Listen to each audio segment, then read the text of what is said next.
So while we are waiting for Mark Stiles to come on board, and he and I will be able to chat, I just wanted to tell you a little bit about who is our guest tonight. We have a remarkable guest who is going to be talking about his new book that has just come out about the Boston Gentlemen's Mob, about a remarkable event in history. Josh S. Cutler is an attorney and state legislator representing the 6th Plymouth District of Massachusetts.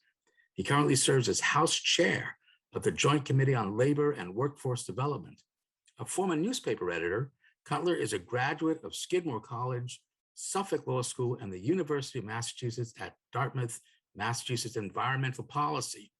He is also the author of Mobtown Massacre, Alexander Hansen and the Baltimore Newspaper War of 1812, History Press 2019, when he's not hot on the trail of 19th century abolitionist firebrands or Federalist agitators. Cutler enjoys photography, traveling, hiking, and spending time with his children. Representative Cutler, welcome to the Dr. Joe Show. Good evening. It's great to be here. Thank you, Dr. Joe. I haven't seen you with the beard lately, so that's looking good. I know. What do you think? This is the COVID look. My COVID look. Yes. I haven't had a haircut. Haven't had a haircut since COVID. So for those of you who... Oh my. Okay. Yes. This doesn't show on radio, but that's a... Doesn't show. So Mark Stiles is going to be coming on. But so I just wanted to talk with you. First of all, thank you so much for coming on. And what a fascinating book. How did you decide to write this book? Want to just tell our listeners a little bit about it? Absolutely. Thank you. Well, thanks for having me on. And thanks to listeners out there for tuning in. And it's funny, you mentioned February 19th. My first book actually came out February 19th of 2019. So it is a good day to be doing books. And so I wish you continued success with that. That's great news. But yeah, the first book I did came out a couple of years ago, and it sort of led me to this project. I'm someone who, history is not my profession, but it's a hobby of mine, and I enjoy kind of learning and diving into moments in time in history that have had, kind of a momentous impact that ripple throughout history, and kind of learning more about them. And that was what drew me to the first project I did a couple of years ago about a gentleman named Alexander Hansen, who is the namesake for the town of Hansen here on the South Shore. We may have some listeners from Hansen. And he was a newspaper publisher circa 1812, who was very passionate against the War of 1812. And he upset some folks in the city of Baltimore, and they came and tried to burn down his printing press and his office, and he fought back. And one thing led to another, and it had a pretty significant impact on the course of the war and the Federalist Party, and certainly Alexander Hansen himself. And later became the namesake, as I said, for the town of Hansen here. So that led me to the new project, which just come out, the Boston Gentlemen's Mob, Maria Chapman, and the Abolition Riot of 1835. It's a lengthy title, but there's a lot going on. And essentially, Joe, this is a story about a moment in time in 1835, right here in Boston. And it kind of took place in our backyard. And it was what's become known as the Gentlemen's Riot, the Gentlemen's Mob. And it was essentially a reaction to a growing abolitionist movement here in Boston and throughout the Northeast in opposition to slavery. And, we have this sort of assumption that Boston was always this bastion of abolitionist support, and that wasn't always the case. And at the time in Boston, the sort of establishment was very much anti-abolitionist. They felt the abolitionists were endangering the Union and could cause them heartaches with their Southern trade partners, and so they weren't in favor of these abolitionists. And there was a riot that took place in the streets of Boston involving William Lloyd Garrison, who many folks may be familiar with. And so one thing led to another, and this gentleman's mob had a significant impact on the city of Boston and really the whole trajectory of the abolitionist movement in Massachusetts and really across the country. So it was a moment in time that I thought was kind of a really neat story to tell. And really, I've enjoyed kind of diving into this topic and telling the story, and hopefully now sharing it with listeners and readers. I mean, it's the detail that you have in this book is remarkable. How on earth did you research this? Well, you know, it's the nice thing is, so I joke, my knowledge is deep, but not wide. So if you ask me, I can tell you the weather on August 21st of 1835. But I couldn't probably tell you what happened, 5 years later. But, we're really fortunate. There's so many resources out there. The Boston Public Library is a fantastic resource. They have a treasure trove of original letters. Back then, people wrote letters all the time. We don't really, sort of a lost art these days. But people wrote letters all the time, and that really helps to illuminate and reveal what happened in through history. And there are a lot of diaries, obviously newspaper accounts where we say that newspaper is sort of the first rough draft of history, and that is certainly the case. And so those those original sources really, if you look in the right places, can really be helpful to tell a story with the level of detail to really make it come alive, which is what I try to do in my work. Yeah, it is. It's a remarkable story, and it is very detailed. And what's wonderful is that we also have storytellers of our own who can go into remarkable detail about what they are trying to get customers to learn about.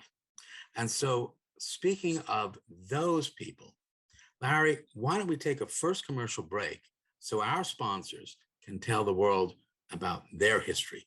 We'll be right back with the Dr. Joe Show. And we are back with the Dr. Joe Show. And we're talking with an amazing human being, author, lawyer, public servant, talking about a really cool book he's got coming out. About a really... It's out. Oh, it is out. It's out. Oh, it is out. Oh, awesome. Awesome book that is out right now, which I have to say, when I was going to school, learning about American history, I never heard about this story. Yeah, that's a really good point, Mark. We didn't hear about the story, Josh. So they buried it. Yeah, what's going on? Yeah, no, well, that's that helps me sell more books, I guess. But no, it's it is these are the kinds of stories I think we should be telling in history. My son's taking history these days in high school, and he kind of complains to me occasionally about it, but I tell him how exciting it can be when you really learn about history and what happened in our past. And this is one incident, a window in time, just a few days, and there was Hollywood level drama going on right in the streets of Boston, and it's pretty exciting to learn about it. So I agree. So you want to just tell us a little bit about the story without giving too much away, but let's hear the story. What happened? Yeah. So again, you got to go back to the fall of 1835, and really this was the dawn of the abolitionist movement against slavery in this region. And really, William Lloyd Garrison, who's probably a figure that most people at least heard of or familiar with, was a radical newspaper publisher. He launched The Liberator, which was an abolitionist newspaper here in Boston in 1831. And that was sort of the preeminent voice of the abolitionist movement. But early on, he was not well liked or well accepted, certainly in Boston, certainly not in Boston. And as I said, the establishment of Boston at the time was openly hostile to him, and felt like he was, jeopardizing the state of the Union. Also, they here in Boston, even though we'd abolished slavery many years prior, we still relied either directly or indirectly on the slave trade in some ways. Textile merchants, relied on cotton cultivated in the South, and many other connections. So it was really it was not a welcoming place for abolitionists at that time frame. Obviously, things changed over time. And so Garrison had his newspaper, and there was a growing movement of women who were getting involved in joining Garrison's movement. And in Massachusetts and Boston, there was an organization called the Boston Female Anti-Slavery Society. And a young woman named Maria Chapman, who is from Weymouth, so another South Shore connection, which is great. She was a young woman who came from a sort of modest family, but had married to a prosperous ship chandler and lived in Boston. And she had, she was an abolitionist, but she was kind of getting more involved in the cause, and she met Garrison and got very much involved in this women's anti-slavery society meeting. And so the women decided to host their big meeting in Boston in the fall of 1835. They had to reschedule a couple of times because some of the people who the landlords didn't want the women to meet in their building because they were worried about the bad publicity they might get. And so there's a lot of anticipation and angst going into the meeting when it was scheduled. And, hold on, let me just stop here for a second. So why were they worried about the bad publicity? What bad because publicity? nobody wanted, because the abolitionists were really just not well liked in the city. And so there was a They were too progressive, Dr. Joe. They were too progressive. Yeah, absolutely. Those crazy. How dare they say these things? And yeah, so in fact, Congress Hall, which was a building that was held for public events, frequently. The ladies originally were going to host their meeting there, but the proprietor of Congress Hall refused to allow them to come. And in fact, he puts a notice in the paper saying he would not allow them to use the building. He felt so strongly about it. So I think they were viewed as radical, rabble rousers, you name it. So they really had to kind of search around to find a location to host this meeting, and they did. They had a meeting in what was called the Anti-Slavery Office, which was on Washington Street, right around the corner from where the old State House is in Boston. So people know the old State House in Boston, right there.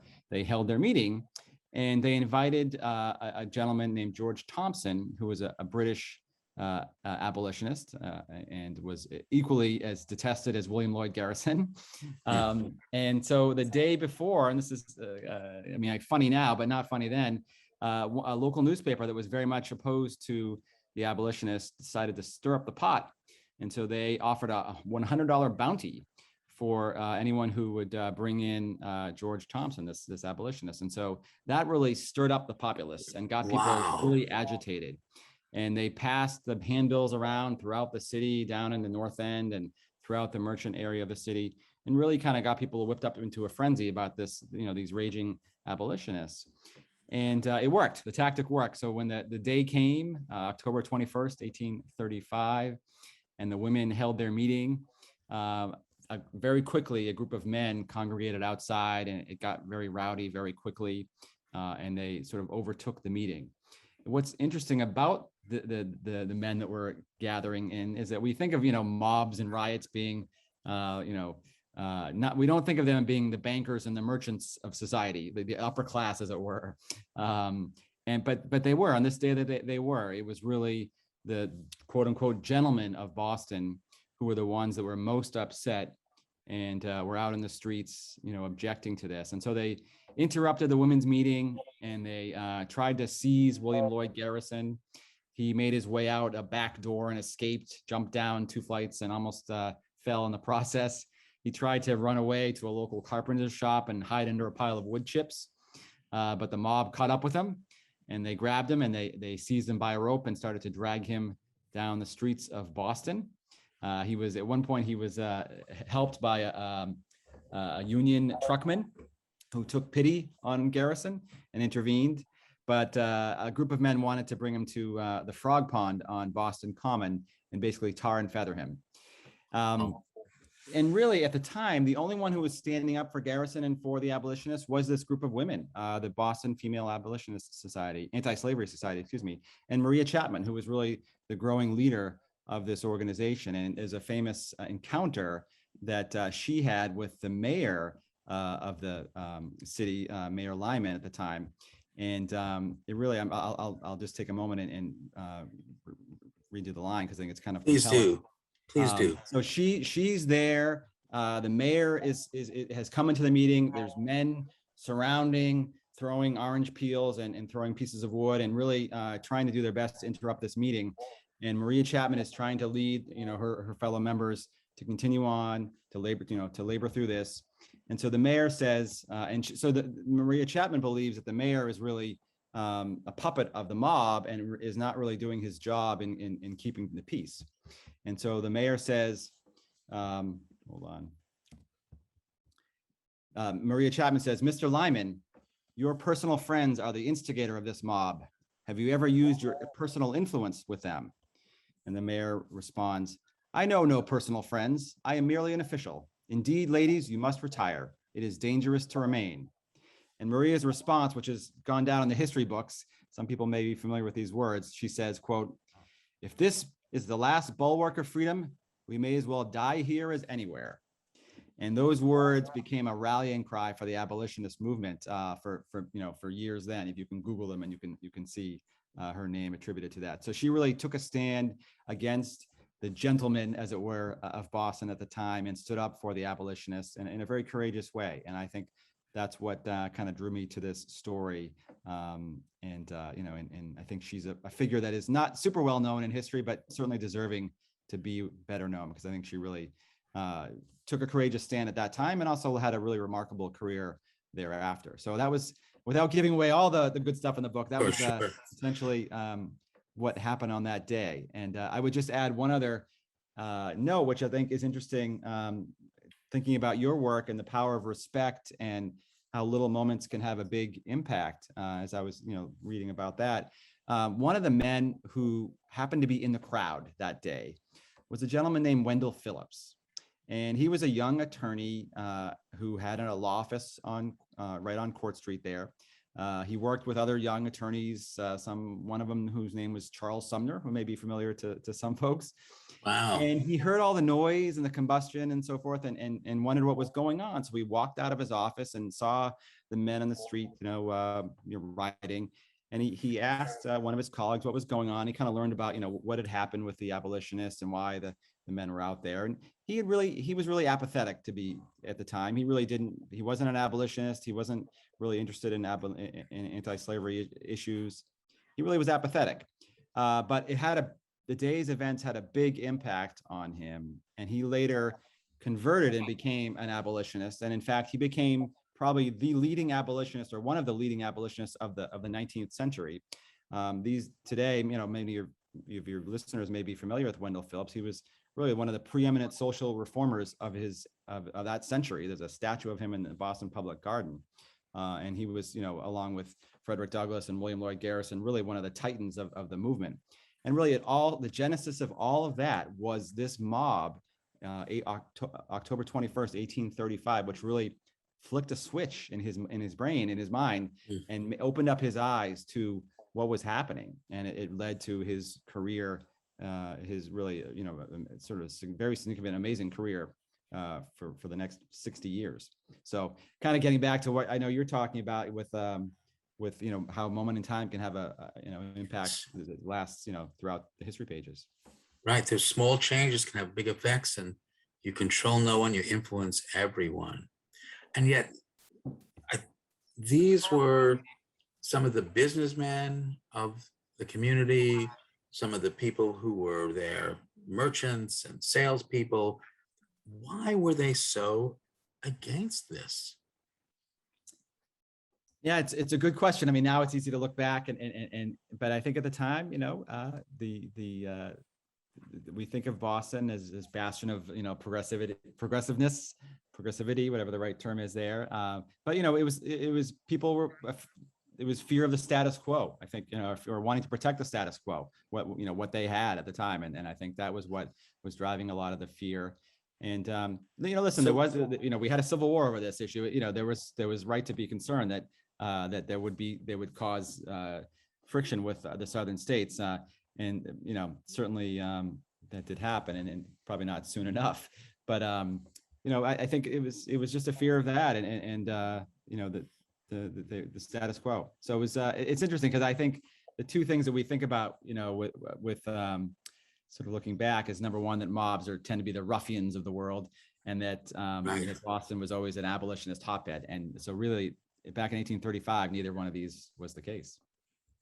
It's a great reveal in so many ways, and it's sort of startling to think that we're not always who we thought we were. We haven't always come from where we thought we were, and this is really one of the big problems that's happening right now in our world. But one thing that we do know is the people who will always support us And with that in mind, let's take a commercial break so our sponsors can tell about their product. We'll be right back with the Dr. Joe Show. And we're back with the Dr. Joe Show with a little piano solo there to get you in the mood. We're here with an amazing human, public servant, state rep, attorney, and author. An author who focuses where the crossroads between politics and what did he say, Dr. Joe? Politics, Journalism. Journalism. Journalism. And politics. So he's got 2 books out now. Is that right, Josh? 2 books?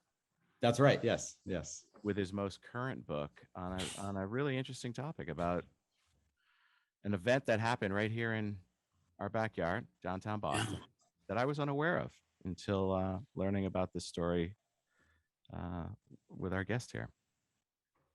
And yet it parallels so much of the social divide that we still encounter. There was a line in the book that was interesting. Somebody there said, there's a difference between anti-abolition and pro-slavery. I think that was Fletcher. Yes. Tell me about that. What is that? So, I mean, how's it different? Right. Well, I think at the time they were trying to sort of parse the issue. And, that's, again, many of the establishment folks in Boston at the time, back in 1835, that's what they would say. Hey, listen, we think slavery is terrible. We're not pro-slavery. We're just anti-abolition.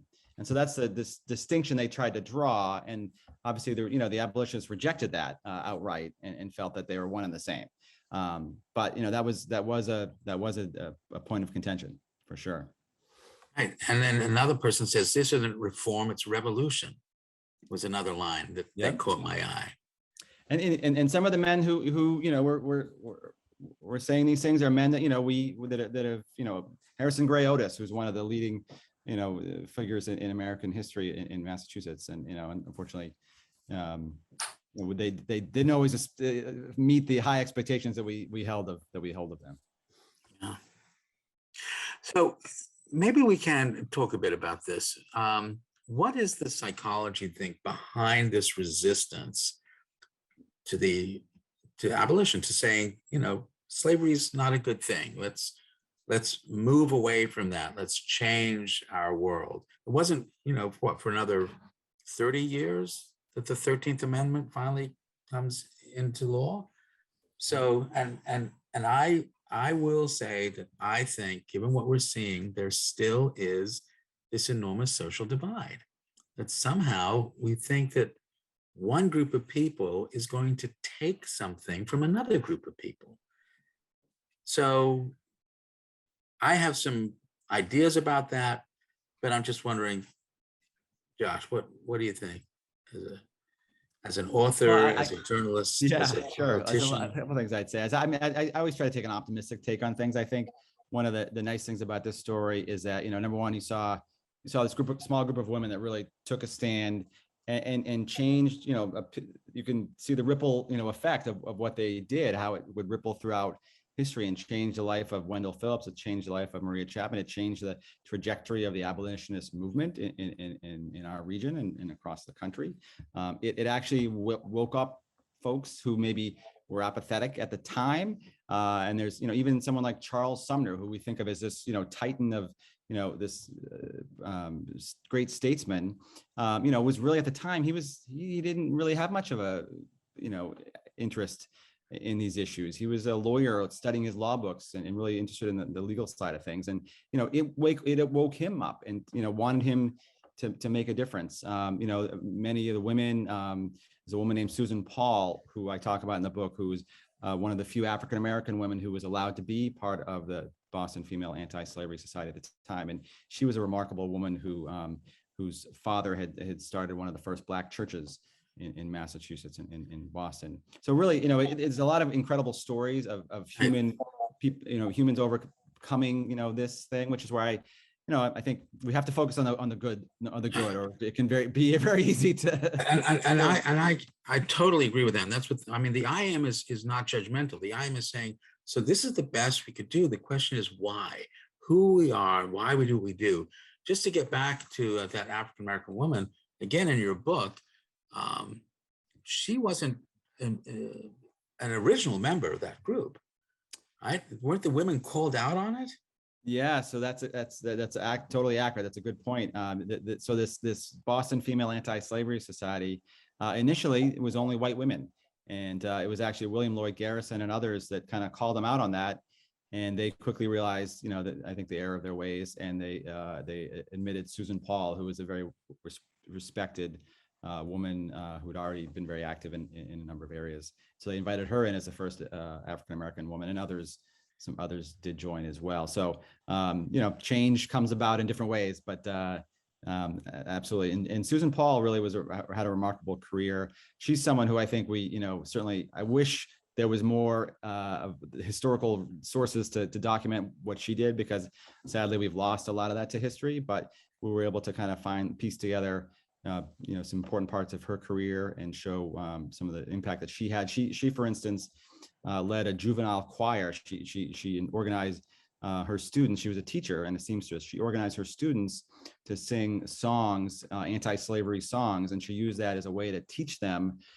both reading and writing, to learn the song lyrics, but also, bigger issues like, slavery and all the impacts that had, segregation. Obviously, she's still, she's taught in a segregated school. So she was a really remarkable person, as well as Maria Chapman and a number of the other women that were involved. And so, I think those are all, neat stories that I think really are important to tell. And that's why I was glad to, in a small way, to try to tell some of those stories. Yeah. Especially the women, once again, women leading the charge in terms of social change and social justice. And I think, Joe, again, it feeds into what you've been talking about, the power of respect. I think, you can see it. I think, even back then, the women wanted to be respected, and they weren't being respected, and the men were disrespecting them. And that was what led to, sort of the confrontation. The same could be said of the abolitionists. And so, that if we just listen to people and respect them, I think, I'm not saying that wouldn't have happened, but, things would be a lot different. And I think that wasn't happening at the time. Yeah, I agree. And we have this brain that is unfortunately designed to compare sets of information. This is really the way our brain works.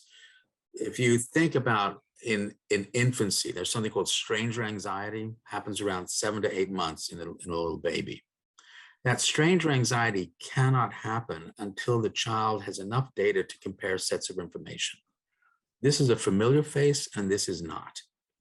And that idea of comparing sets of information perpetuates throughout our life. And sometimes we see somebody else that doesn't look like us, and it almost activates that same primitive stranger anxiety. Can I trust this person? Am I safe around this person? And of course, it's still an I am. It's the best they can do, but let's step back and look. Respect leads to value, and value leads to trust. We should not be surprised. And when people don't feel respected, they don't feel valued, and they will not trust you. Not a surprise. No, and yet we see it over and over, but we can step back. One of the things, if part of the resistance to this change was financial, it also illustrates one of the great things that has happened over and over again. And I use great in quotes, not like it is a great thing, but it's been so powerful.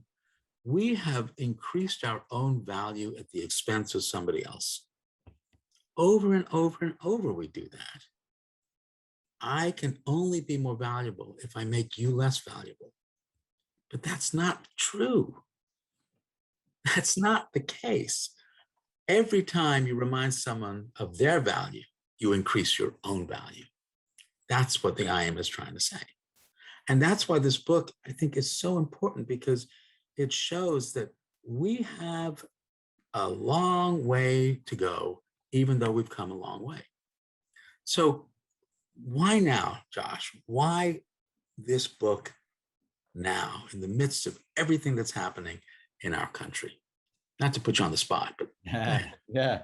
Well, I guess it's either good timing or bad timing, I guess, depending on your point of view. Well, I had finished the first book and I really enjoyed that process, and had sort of, thought about something, a next project, and wanted to do something a little bit more Boston centric. That book happened to be a lot of action took place in Baltimore, and but kind of led me to that. And then I want to say the pandemic actually played a role, because I was home more doing Zooms and things like this rather than being out at events every night, and so I have more time to do writing and research. And so that I guess this was my pandemic project. Other people built porches and did things. This was my pandemic project. it's great. It's great.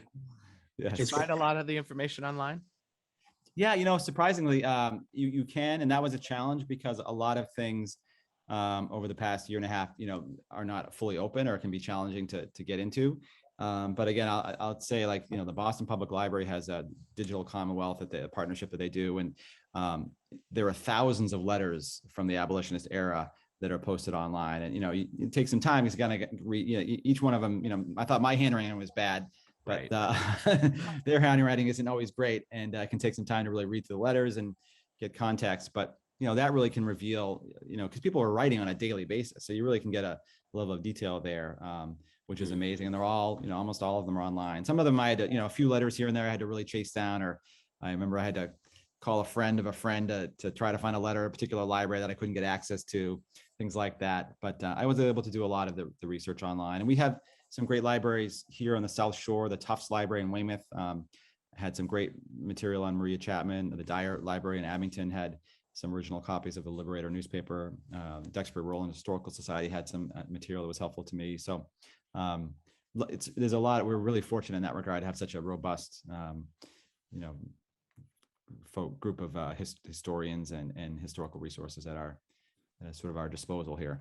Do you see this as a book that might be a supplement to an American history class somewhere? Yeah, I think like a 19th century American history course. I think it's a nice way to kind of take one era and kind of dive into it a little bit more. And it is, there was excitement. There was a car chase, not a car chase. There was a horse carriage chase. There was a near-death experience. There was confrontations and stuff. So there was some drama.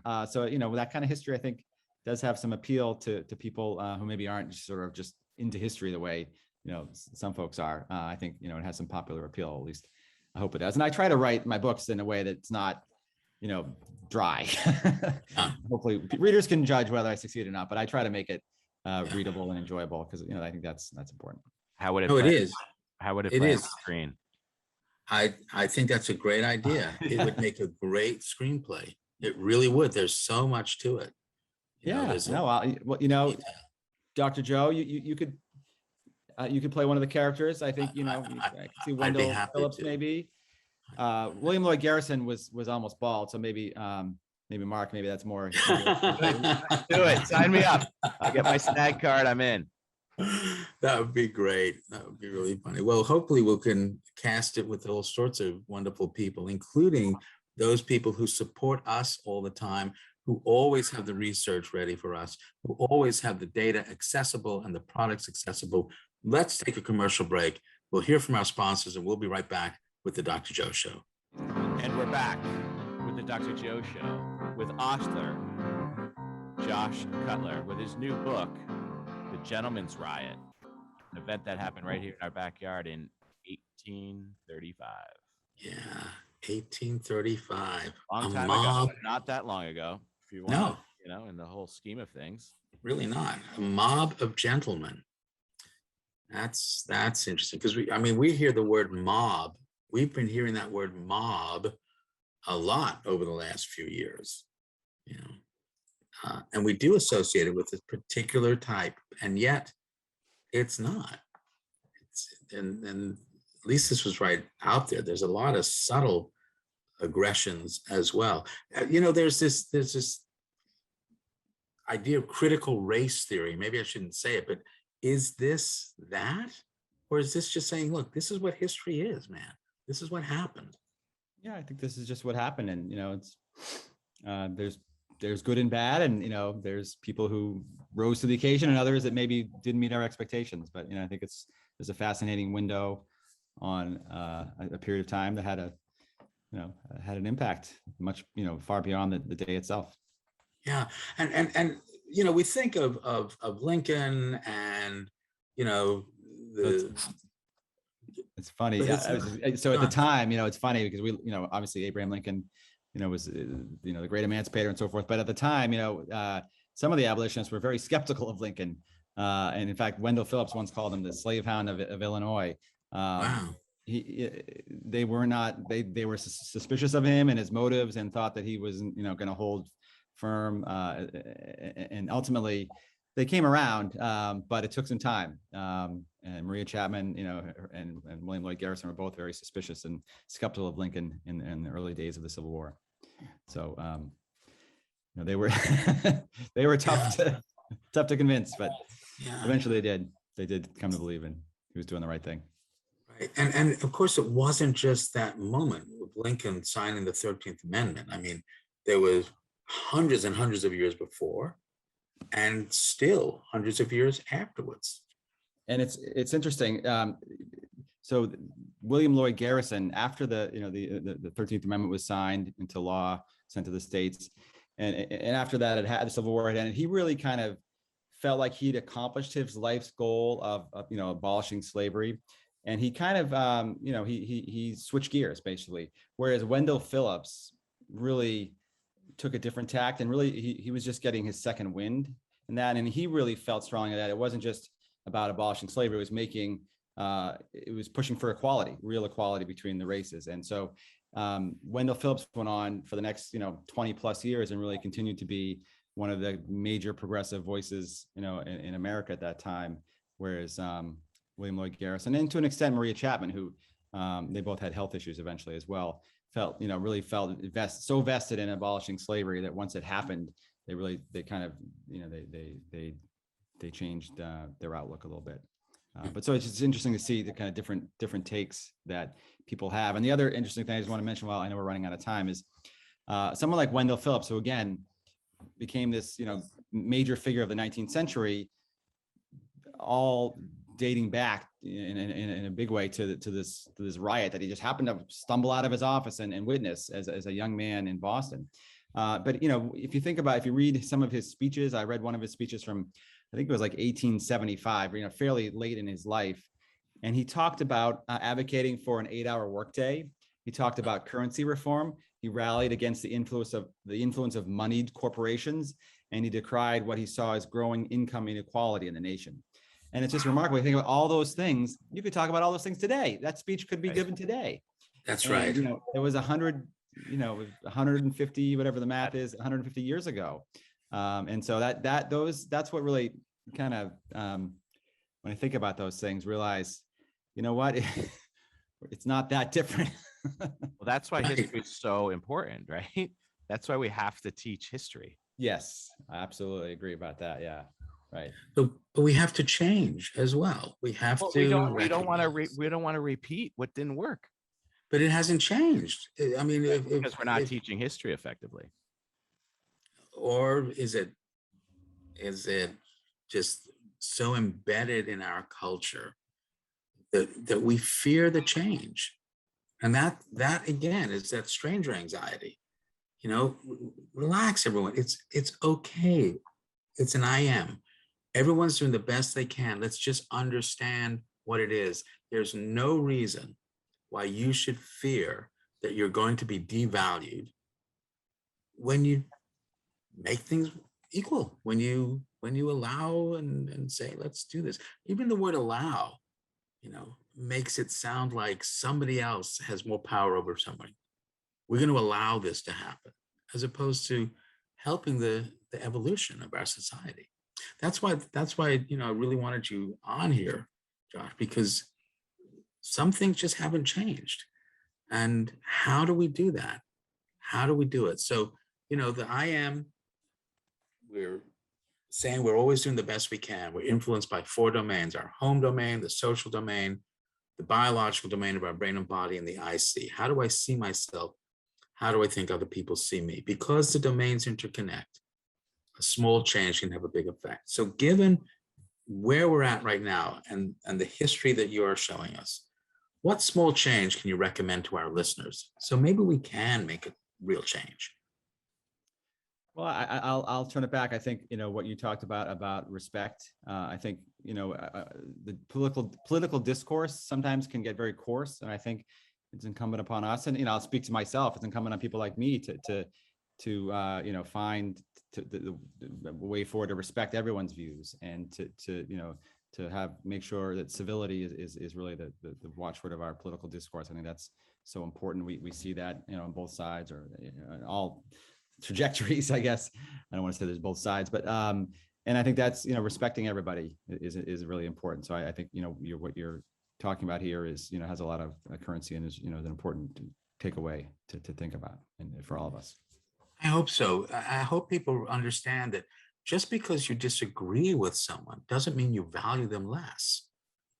You can disagree with someone and still respect them and value them. That's how we have this discourse. It has to be based on trust. So, I have purposely not been referring to you as Representative Cutler, but you are. You are State Representative, and yes, and a wonderful one. And I say that knowing a lot of your history too. The I am has the second truth, because the four domains interconnect and everyone's interested in what you think about them and they think about you. You control no one, but you influence everyone. You get to choose the kind of influence you want to be. Josh Cutler, what kind of influence do you want to be? Oh boy. Well, I want to hopefully be a positive influence. First and foremost, I think, that is something we all aspire to, and I certainly do. And, I like to think that, I'm someone who does try to respect everyone and can try to find common ground. That's something that I've always tried to do in my political career, and also just, in general. And I think, certainly most of the folks that I work with, I think, have a similar view. And I'll just say, I think in another moment of optimism, I think, because we do hear often kind of the negative side of things, I think the vast majority of people that I've worked with in my career in public service, are doing it for all the right reasons, and believe in public service and civility and working together and finding common ground. And occasionally we don't read newspaper stories about those people because they're probably boring and they don't, they're not exciting. But that is the vast majority of folks. And here in the South Shore, we have a great group of colleagues, Democrat, Republican, that I work with. I just actually tonight came from an event that one of my Republican colleagues had. Someone that I work with a lot, and so because I respect that person, I wanted to go and support them. So I think I take an optimistic take out of all this. I think that people are good, and that we can overcome what divides us. Yeah, I agree. And Mark, did you want to say something or add something to that? I just wanted to give him a round of applause. Yeah, that was an amazing explanation. And I agree, because we hear so much about this divide between Republicans and Democrats. I'm so relieved to hear what you're saying, that it doesn't need to be that way, that it's not that way in most state houses, certainly here in Massachusetts. But it doesn't catch the eyeballs of the news, right? Right. Yeah, it's not exciting. It doesn't. There's that old phrase. Thankfully, civility is still there. Right. Well, with news, we're like preaching to the choir with Josh Cutler, who's a journalist, but if it bleeds, it leads. Right. And this doesn't always do that. So I can't wait to dive into that book. How do we get the book, Josh? Well, it's available online, Amazon, Barnes and Noble. I have a number of events that I'll be doing coming up soon. But probably the best thing is, unfortunately, we don't have a lot of local bookstores left around here, but Amazon or Barnes and Noble, and we will be doing some book talks in the near future. Thanks so much. Thank All right, you. everybody. Stretch the cat.